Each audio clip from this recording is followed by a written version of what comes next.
Got old uniforms? Wreaths by Nicole P. has the solution. Nicole, a veteran, handcrafts unique wreaths from military uniforms, a perfect tribute for your loved one's service. Commemorate special moments with personalized wreaths crafted by Nicole. No uniform, no problem.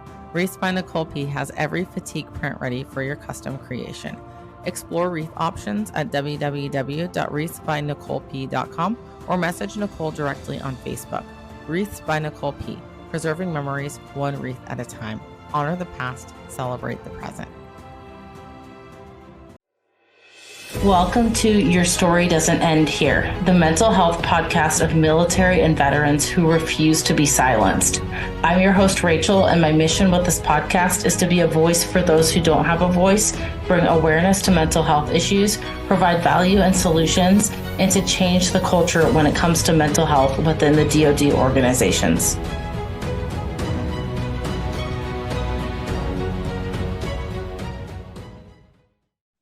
Hey, everyone, and thank you so much for coming back for another episode of Your Story Doesn't End Here. Today's guest is Brandon, who is a U.S. Marine Corps 0311 infantry vet and owner of Sustainable Performance.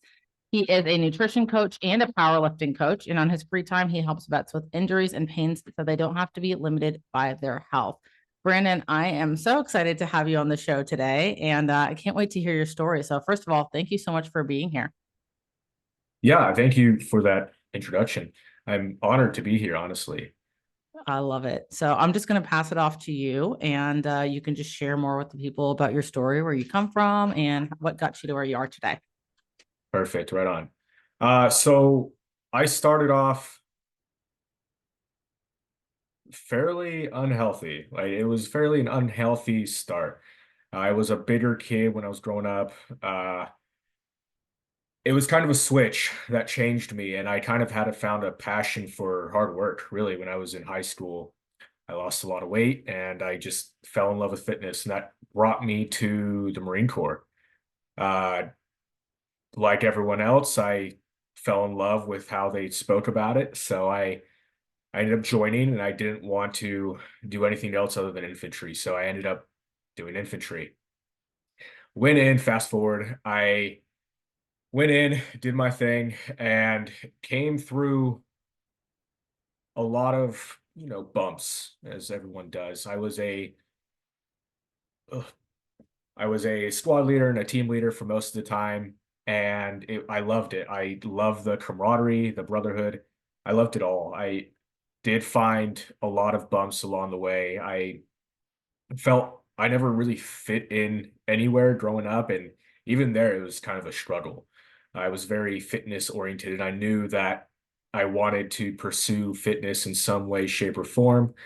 So I tried to continue that when I was in. I used it in my leadership to help people throughout their service keep healthy. And I was I just fell in love with the hard work. I loved the style of it, and I overall loved doing it. Being a leader, it was super stressful. I was super young when I became a squad leader, which was wild to think. I got to be in charge of people who were most of the time were older than I was. And it kind of just puts things in perspective that it doesn't really matter who you are, like where you come from, that you can be something more. But fast forward, I got out of the Marine Corps. I went through two, three technically deployments, got out of the Marine Corps, and decided to start my business. First I tried to go to school to become a physical therapist, dropped out first day. It didn't go very far. It just wasn't my thing. So I pursued business as a personal trainer. That went fairly well, went all right, and I ended up becoming a nutritional coach instead. I really ran into a lot of issues mentally, productivity wise. Overall, I struggled with PTSD, depression, anxiety, sleep.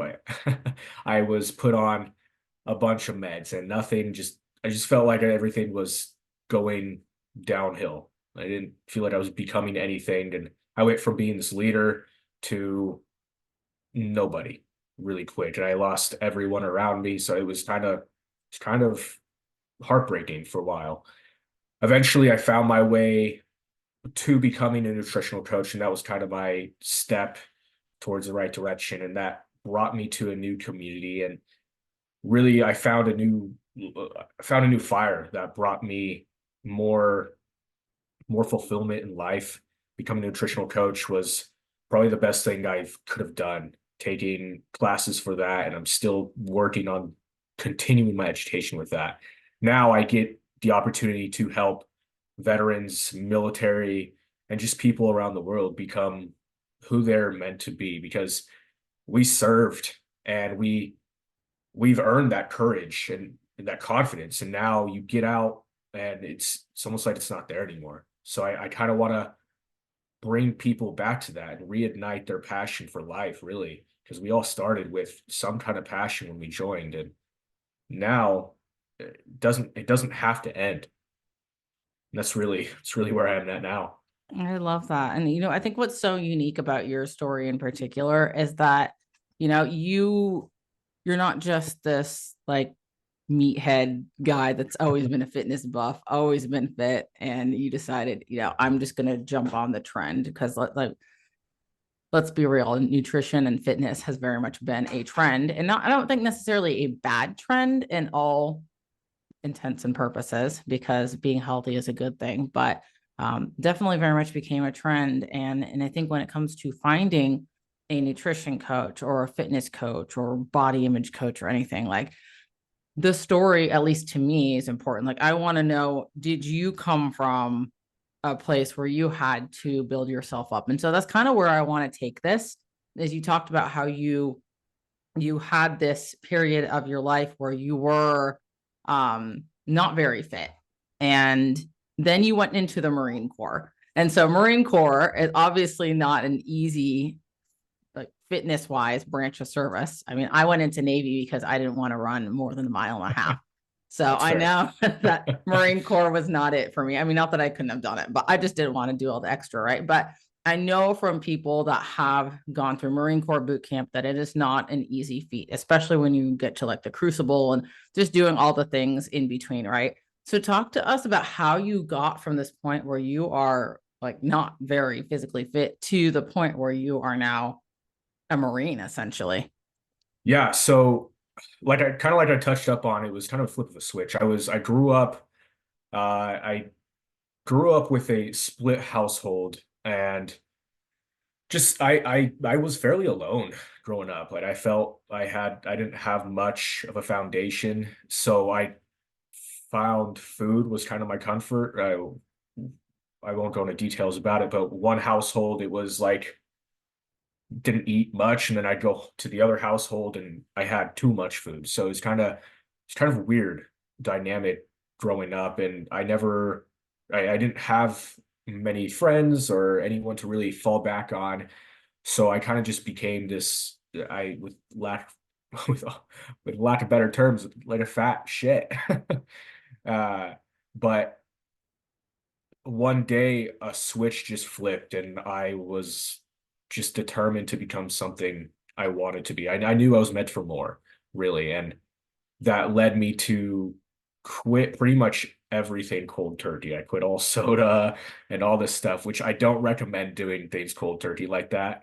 That's not how I teach my guys, but that's just how it happened with me, a flip of the switch, like most big things in my life, which brought me to becoming this, speaking about running, running a lot. Like, I became super long distance runner kind of guy. I did, Spartan race, whatever, in high school.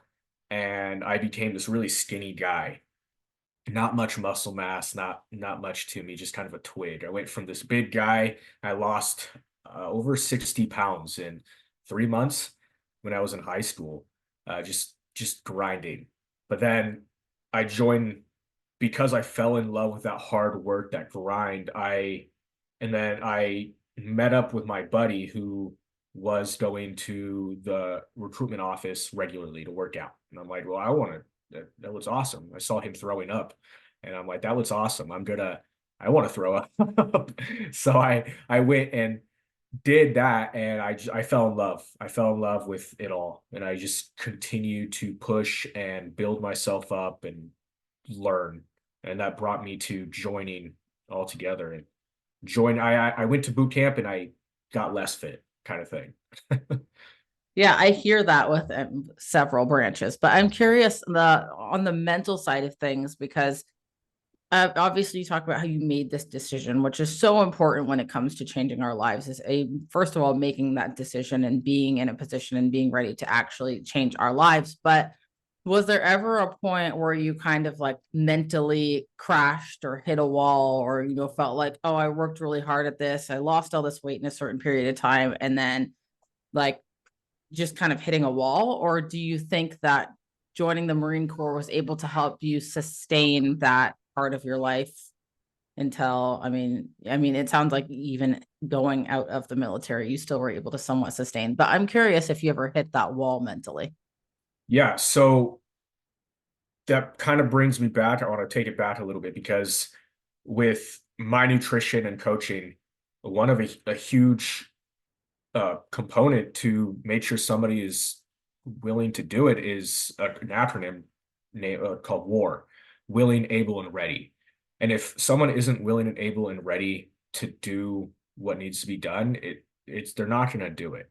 And I think when I started, I hit that point, and I almost think some people have to hit that point to where it's like I like to call it a come to Jesus talk, and they realize things need to change. And when I lost the weight and I went towards that, of course I hit walls. Like everyone's going to hit walls. It's progression isn't linear.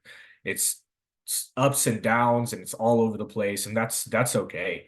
There was times I was a little bit pudgier than I would like to be even.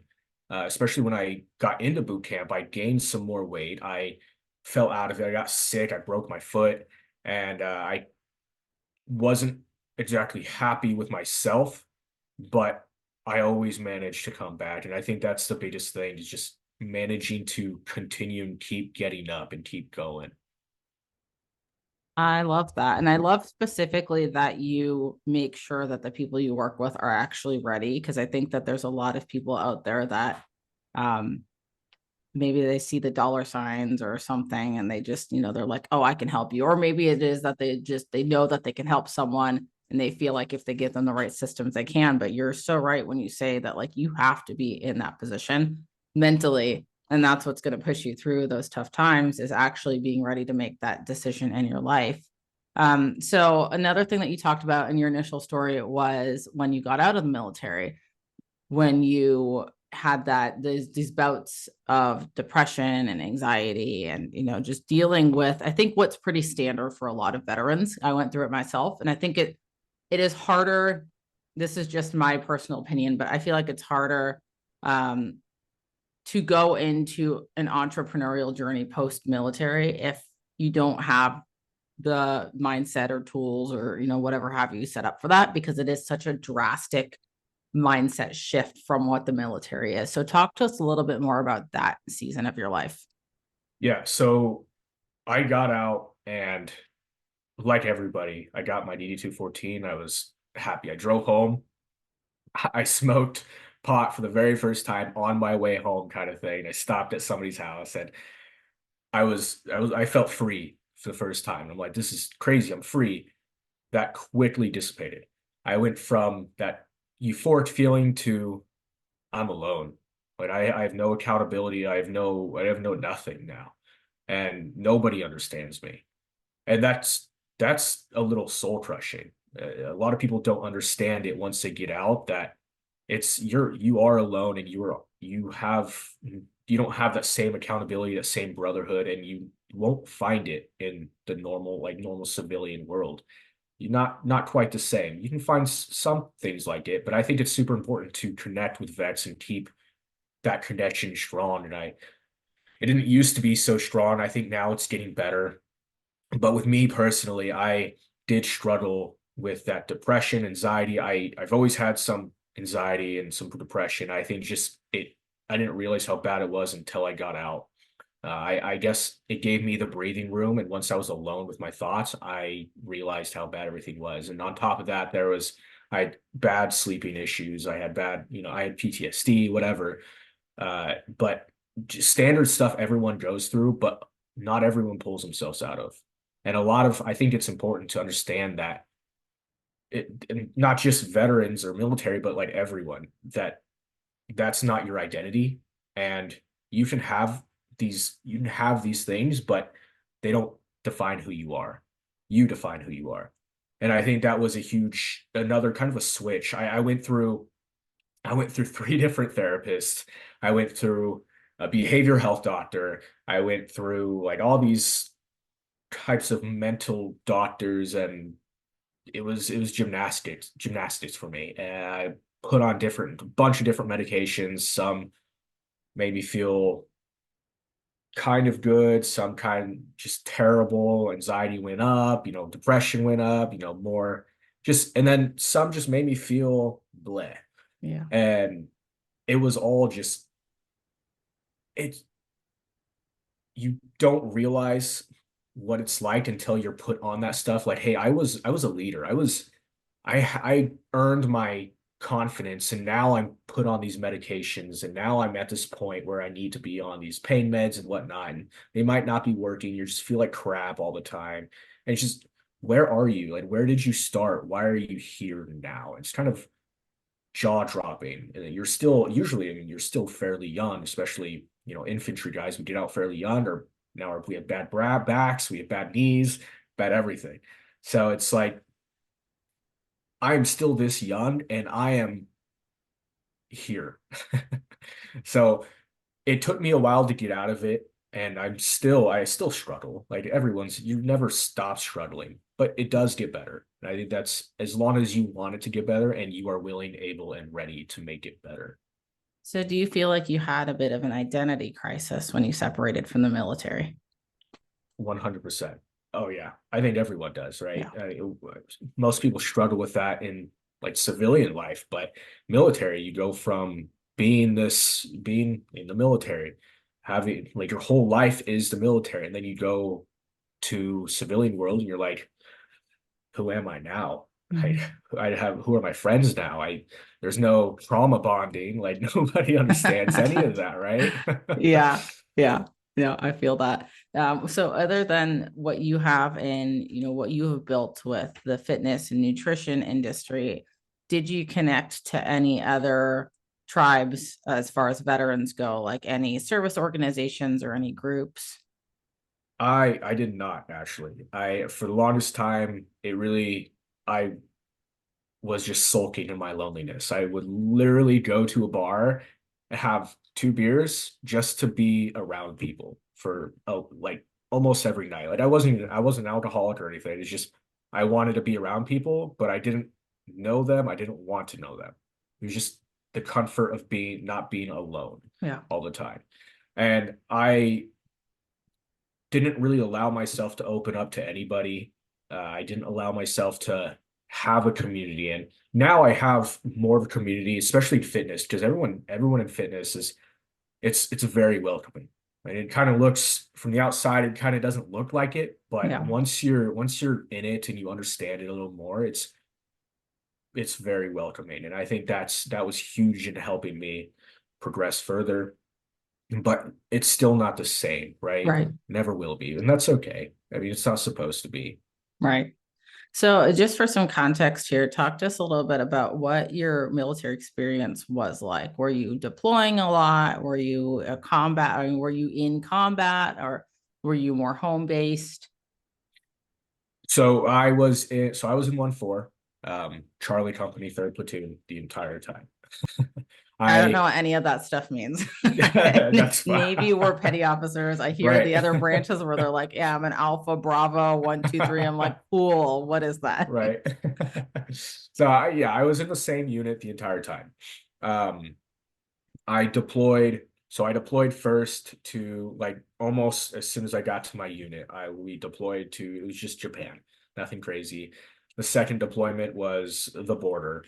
That was interesting. It was pretty wild out there. A lot of US, stuff. Mexico? Yeah. Oh, okay. Yeah, it was we were there right before the army took over. Mm. So we were there for quite some time. We took over from the reservist unit there. So we were there for a little bit. And then my last deployment was shortly after that. Like we went straight into it almost. It was during the beginning of COVID, which made everything worse. And it was 9 months at sea pretty much the entire time, almost. Because of COVID.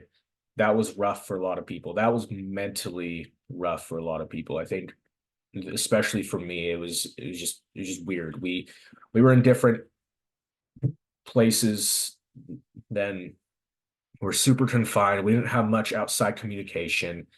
Uh, that was, like I said, it was weird. Yeah. Yeah. Not a good time for anybody. I'm, I did, I am proud of myself in that sense because I did have a lot of social anxiety growing up, and I still, I still carried it. I still carry it. But on that deployment, while everyone was watching movies on their phone and doing other stuff, just being miserable, I took it upon myself to try and meet people. So I was like, oh, I'm going to meet one new person every day. So I was trying to make myself better regardless Yeah. of the situation I was in. That's awesome. I too was out away from the States during COVID. I was in Bahrain. And it's funny, Wow. one of my last episodes that I did was with someone else who was deployed during COVID. And so it's funny hearing the different COVID perspectives. I think everyone kind of made light out of it the best they could because it was such a weird time period. Thankfully, I was not on any kind of ship, but yeah, I felt for all the guys that were out on those 9-11 month long deployments. Did you guys stop at any ports at all? We stopped at a couple since we were infantry, we got to get off a couple times to do some training stuff. Okay. Excuse me. We got to do some training stuff. So, I mean, we got to go off a couple times. Other people did not, which is terrible. We You're stopped. like, bye guys. Yeah, wasn't fun, but at Yeah. least we got Hey, to get some it's fresh air. something. You got to take Right. what you can get. Oh, I am 100%. curious if you're able to share anything. You mentioned the border was interesting. What was interesting about it if you're able to share? Yeah, so it was very I don't want to talk a lot of shit on my command, but we had a weird command dynamic. Things were very off-putting for a lot of people. Things just weren't ran very well for us. I guess I mean, we weren't used to that kind of lifestyle. Half the time we lived on a different base. The other time we lived in hotels, and it was very secretive, but not secretive. Like for example, we were supposed to be deterrents on the border. Like we were there to deter. So we wanted to be very visible. At the same time, our leadership wanted us to hide and Mhm. throw cami netting over ourselves and be very hidden kind of thing. And it didn't really make sense, and we weren't really explained why and how. And a lot of people got in trouble. There was a lot of NJPs. Higher ups were doing things wrong. We were getting yelled at left and right, and we were working directly with border control patrol, Mm. and it was a lot of long hours, long days. Are, I know I worked sometimes some of my shifts would be 12 hours long. Wow. And it was just a lot. I was swing shift, which is the worst shift to be on. I know Yeah. the nighttime guys would always be late. We would always relieve the morning guys super early. So we were just Yeah. on. And it was just, and then actual border wise, we a lot of people came over, like we were stopping a lot of people. There was quite a bit of suicides that were there that we witnessed. It was crazy. Like, it was Yeah. very crazy. Like I don't probably not compared to now, but back then at least it was weird. It's crazy to see, really. Yeah. Yeah. That's interesting. I'm curious how that experience and really all your experiences when you were serving, how those affected you. Because I hear different things from different people. Some people think that serving in combat operations and seeing gruesome things like really, or, you know, things that might cause moral injury in certain people, they're okay with it. It doesn't bother them at all. Other people have a really hard time with it. So what were your overall feelings about the things that you got to see and experience while you served? I'm one of the guys that it didn't bother too much. I honestly didn't mind that stuff. The things that really bothered me was you know, poor leadership in the direction of me losing guys, like suicide and whatnot, accidents. Um, that's where things really messed with me. Not, I mean, of course, it's going to mess with you because Right. it's your family members dying at that point. But the other stuff, it didn't really bother me. I was in it. I knew what I was getting myself into. I expected more, and Right. I almost wanted more, honestly. Yeah. How Mhm. common was it to lose guys in your unit to suicide or accidents or, you know, any method? I guess you mentioned a few. Oh, too common. It's very more common than it should be, and not definitely not addressed as much as it should be, condition wise and whatnot. Yeah. I don't have statistics or anything, so Right. Yeah. Honestly, I don't think the statistics are correct anyway. yeah, I probably really not. don't. I think that it's one of the mental health is one of those things that is still so stigmatized Mhm. that a lot of bigger organizations don't like to highlight, hey guys, we lost this many people this year to suicide. And the statistics exist, they have to, but I don't think that, just personal opinion, I don't think that they're as accurate as they should be. Because if we asked most service members, have you had a suicidal thought? And people were honest, I think that those statistics would be through the roof. Yeah. Yeah. Oh yeah. Yeah. Yeah, and So, most people won't admit it either, too. So, right. Right. Yeah. And then it's the stigma, unfortunately, because there are mhm. still job fields in the military where people are afraid of losing their career, which, you know, as we alluded to, can cause a huge identity crisis for people, especially those that can't finish out their full contract. So, you now what with what you do, you mentioned that you do work with some veterans, yeah? Yeah, I do. Okay, so what's that experience been like? Do you feel like you're able to be that camaraderie for each other in working with veterans? That's the goal, honestly. I think so. When I was kind of thinking about who the type of audience I wanted to aim towards and help, it was it took me a little while to understand. And the more I looked, the more I realized there was kind of a hole. Like, sure, there's so many better coaches than I am, but there's also not many coaches that understand how to target these people, and they need help. Like, there's other how many people do you know that got out of the military and gained a bunch of weight Oh, or are just probably just unhealthy? about everyone Exactly, gains exactly, some fluff after the military. exactly. And it's almost like it's hurts your confidence, Yeah, right? It's kind of like you earned this confidence. Like I said before, you earned this confidence. Like, where did it go? It doesn't right. have to go away. And I kind of want to, a goal of mine is to bring that back into people because we have it, right? It's there and you deserve it. You should have it. You're not a normal person. You are different and you need to understand that you can still be that person you once were. I think we come out of the military and it was something I struggled with, that identity crisis. Like, I'm not in the military anymore. I guess I'm just a civilian, but really you're not. Like, you're still that person that you were when you were in, and Right. it's okay to be that person. And you shouldn't have to. And another reason I didn't go and work for anybody else is because I just couldn't.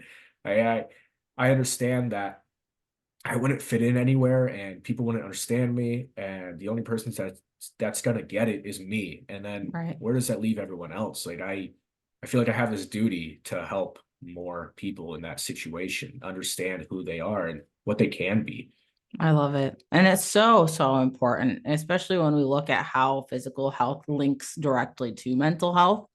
And when we're sitting around and we're being stagnant and sulking in our feelings, as many of us do when we separate, I mean, it's not helping, and everything kind of compounds on each other. And I think that's where I found myself when I separated from the military, was just kind of like sitting around and not doing anything with my life. So I'm so very appreciative of the work that you are doing, because especially in the veteran community and even in the active duty community, it's very, very much needed. So just wanted to shout you out for that, because it's very important.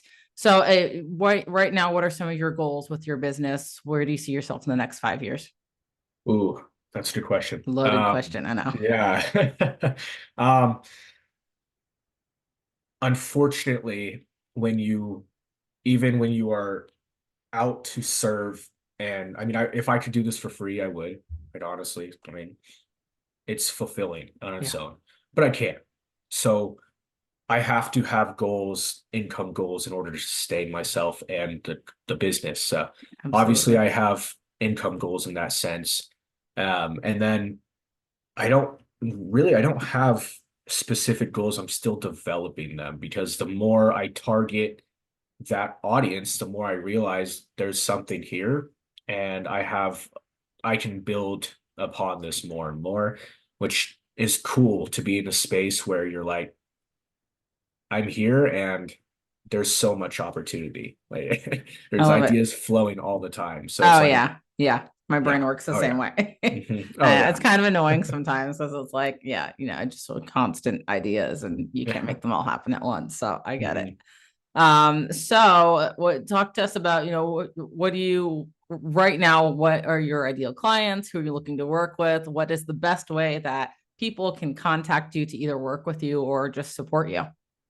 So I work with, my ideal client would be veterans or high performers and military alike, of all branches. My Instagram page is probably my best place to where you can see me and my stuff. That's Hagar_bear fitness, like the animal bear. And there I have a lot of free knowledge that I just go and like it, go follow, go comment, ask me questions. I'm always constantly giving out free knowledge. Just message me. And then on Facebook, I do have a Facebook group that everyone is welcome to. Trying to really develop a family there. A lot more veterans need to be in there as well. And that's called Sustainable Performance for Lasting Health. So I would love for anyone to be in there, just to be there. I give away free knowledge. I give classes every week, and I'm always in there doing something. So love it. Love it. Oh, I'm definitely going to go support the Facebook page. And then I hope, if you're listening to this episode, supporting on social media is free. So please go do it. The more we can help each other out in the veteran community, the more we can serve each other, because you never know, even if you might not need the help, you never know who in your circle might need the help. So I will make sure to post all that information in the show notes for anyone who wants to go check out and support the business. And remind me, are you just remote when you work with clients, or are you also in person? I'm mainly remote. I mean, with my powerlifting clients, I do in-person stuff, but mainly remote. Yeah. Where are you located at? California right now. Southern California? Valley, middle California. California. Okay. Yeah. I'm not super familiar with California. All right. Awesome. Well, thank you so much, Brandon, for taking the time to come on the show, share a little bit about your story, and share a little bit about what you do and how you serve the veteran community and the non-veteran community. Like I said earlier, I think what you do is so, so very important, and it's needed. So I'm very much appreciative of your line of work. For my last question for you, I'm just going to ask if you have any last words or pieces of advice that you want to share with the listeners. Support your local veterans and go to the gym. Thank you for taking the time to listen in today. With your support, we are able to increase awareness of the mental health issues affecting service members and veterans today, with the goal of creating positive change. If you got value from this episode, please take 30 seconds to subscribe and share this episode within your own network. Until next time, remember, your story matters, your mental health matters, and your story doesn't end here.